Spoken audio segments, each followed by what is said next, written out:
Елдегі еңбек адамның еселі бейнесі баршаға үлгі болу шарт. Мұны президент Тоқаев та көпке мәлімдеген.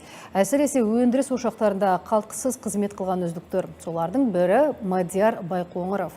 Жезқазған мыс балқыту зауытының машинесі қазір өндірістегі өмірден бөлек шығармашылық әлемнің шыңына шығып жүр. Музыкалық жобада топ жарған азамат жайлы келесі бейнематериалда. Айтып жаттым жан сырды.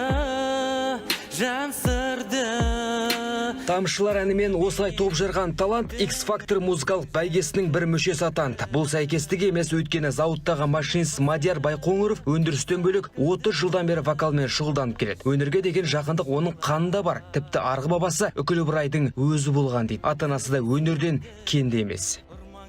Ол саланы өзім көріп, меңгеріп жүргеннен кейін, мен де өз бағымды сынайым деп осы жобаға келдім. Мадияр алып Қазақмыс компаниясында маңдай терін төккен үздік қызметкердің бірі. Нақтысы Жезқазған мыс балқыту зауытының цехінде 6 жылдан бері еңбек етеді. Машинист маман қиын жұмысын қызық дейді. Кенет шығармашылыққа тап болғанда өндіріс орны құбап көріп, қолдау көрсетіпті.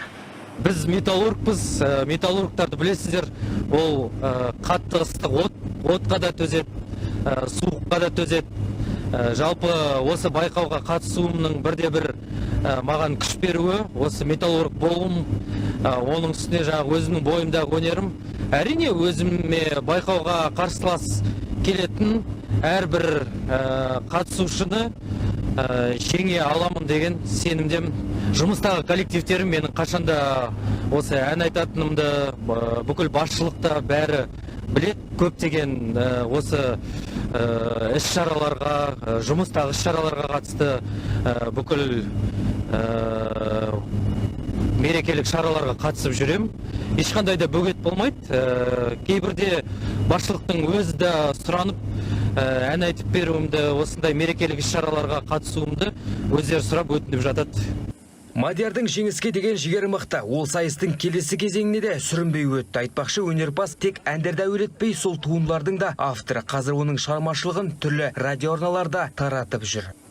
Нұрлан Асқар, Саяна Санакова, Әмір Ибатов, Атамекен бизнес арнасы.